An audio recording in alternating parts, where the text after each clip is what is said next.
So now the angels in the heavens are impressed with you, and you're not impressed with yourself. You think you're worthless. Allah says in the Quran, وَلَقَدْ كَرَّمْنَا بَنِي Adam. We honored the children of Adam. We honored the children of Adam. You know what this ayah teaches me? It teaches me I don't have to look for validation from anybody else. I can look for did I do a good job or not? I should check. Did the food come out? You shouldn't take this lesson and say, you know what? I don't need anybody else's opinion. Now, I'm going to go home and pour all the salt into the food and then cook it and say, how does it taste? Well, I don't care about your opinion because Allah has honored me. That's not what I'm saying. That's not what I'm saying at all. We do need to get correction from each other. And by the way, when you value yourself, then being criticized is not humiliation.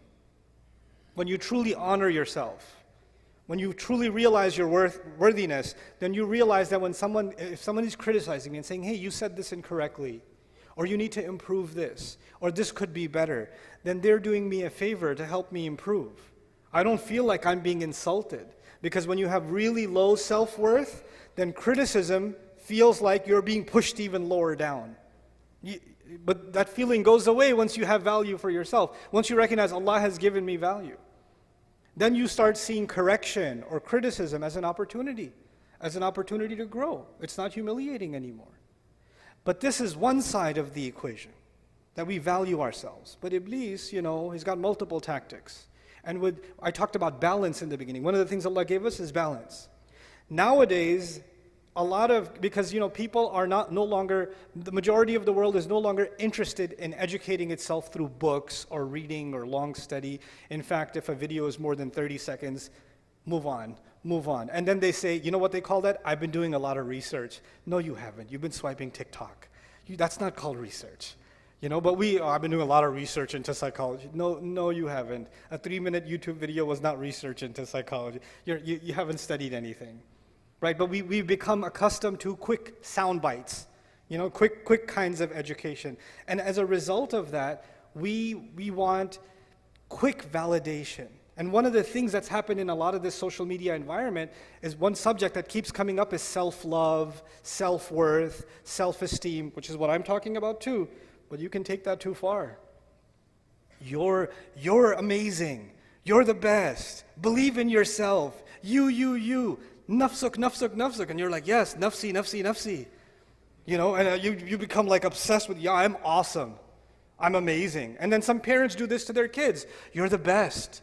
You're the best ever. You're the princess. The little 4-year-old girl. You're my princess. Everybody else is ugly. You're the prettiest. You're the best. And this little girl turns into a monster. She goes at school and she goes, the princess is here. Kiss the ring. She develops this inflated sense of self. Our worthiness before Allah is something that should make us humble. Allah gave me such a high position, I better put that to work. I want to give you this by analogy. Imagine somebody gave you didn't believe in yourself, you don't think you're that good, but you applied for a job anyway, right? You applied, they're like, I'm pretty sure they're not going to hire me.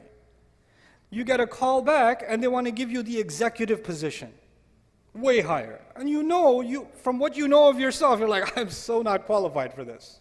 But you get put in that position anyway. Now once you get put in that position, I want you to think about, and I want myself to think about, what's going on in my head inside? Am I thinking, yep, the boss is here. Watch out.